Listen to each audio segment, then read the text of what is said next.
Bagong testigo, bagong ebidensya. O ito, kilalanin po natin kung sino po yung bagong testigo tungkol po dyan sa manumalyang flood control project at mga nadeliveran di umano ng mali-maletang pera. Isa din po ito sa kasama sa nag-deliver daw ng mali-maletang pera. At meron pang hindi nakadalo dyan ng mga testigo. Mas marami pa talagang ilalabas sila sa mga susunod na araw na mabigyan sila ng pagkakataon. O ito, panoorin natin ang video at ang ebidensya. Drama, no? Dati itong miyembro ng Philippine Marine Corps.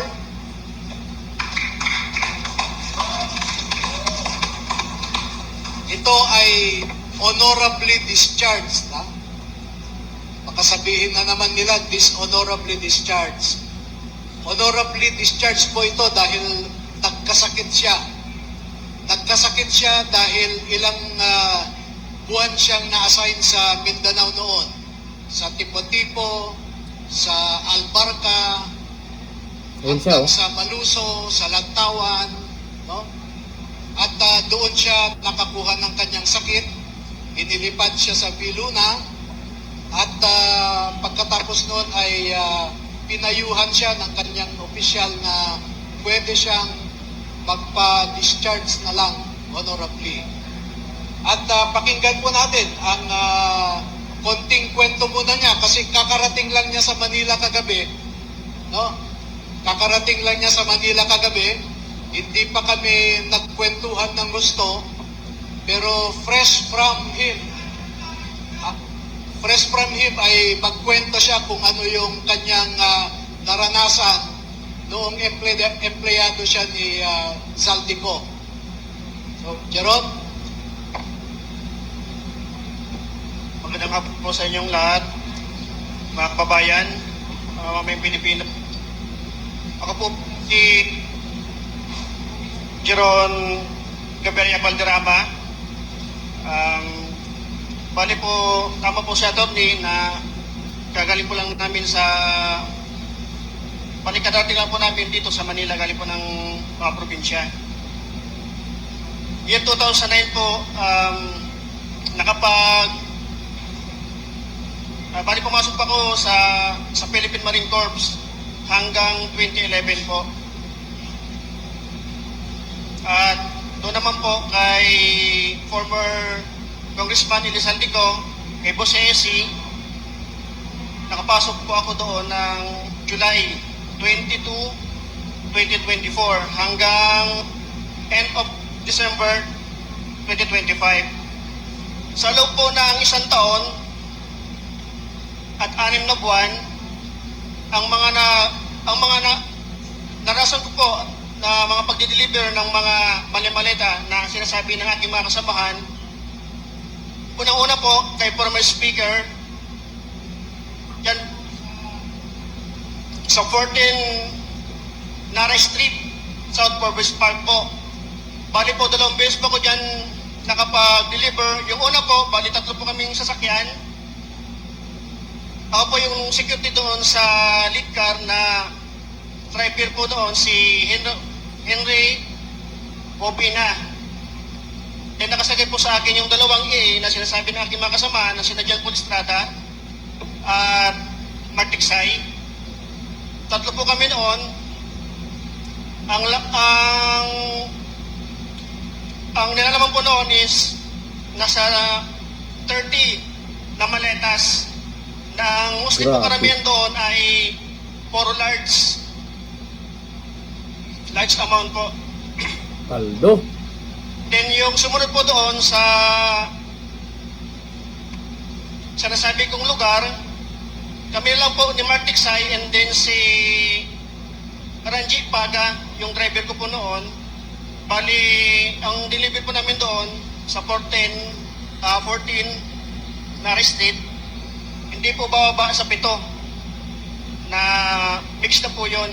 May small, medium, and large. At sumunod po kay Senator Erwin Tulfo. Dito po sa, nung time na po yun, may meeting po noon si Boss dyan sa may Mario Restaurant, sa may Tomas Morato, Timog, Quezon City. Kami po yung, advance team po. At meron pong meeting sila doon. Nung dumating na po, sina Senator Erwin at si Boss, sila po yung unang pumasok doon sa pintuan ng restaurant. Pumasok doon sa loob, then na parehas itlitan, mabilis lang po yung transaction na paglilipat ng dalawang medium size na maleta. Ang estimated ano po noon ay 40 to 50 milyon ang laman.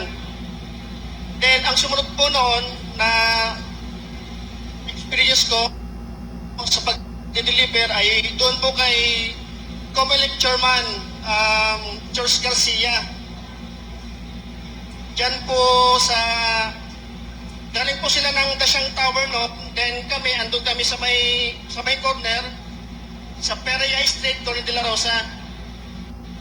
Bali, ang kasama ko rin po nun si Martic Sai at si Ranji Paga po ulit. Na ang dala po namin ay yung hand carry bag na kulay itim. Kasi andun pa po sa unahan, ang una pong lumapit sa amin ay yung driver niya. Then, binuksan ni Martic Sai yung doon sa right slide door, inabot sa driver ni George Garcia. Then, pagkalagpas po ng mga ilang metro, magkasalubong po sila ni George Garcia. Then, lumapit din po si Chairman George Garcia. Then, binuksan po ulit ni Martic Sai yung sliding door. Then, inabot po yung receiving copy.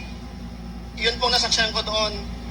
Then, tinanong ko po si Martic Sai, sabi ko, Boss Mark, magkano po ba yung laman ng handkera na yun? Sabi niya 10 million daw po. Aba. Yun lang po at maraming salamat po. Erwin Tulfo na naman. Nako, Senator Erwin Tulfo. Kotang-kota ka na. Itong bagong testigo, nabanggit na naman pangalan mo ah. Sabagay, talagang itatanggi niya yan. Ngayon ito, paano nyo irereklamo yung mga taong sila mismo nag-deliver, sila mismo yung nakakakita, may mga ebidensya naman silang dala dyan, at malamang may mga ebidensya daw sila. Ito balibalita natin ha, hindi lahat ng ebidensya inilabas nila sa social media. Kasi alam nila na itong mga nabanggit na pangalan, kakasuhan sila ng libel at kung ano paman.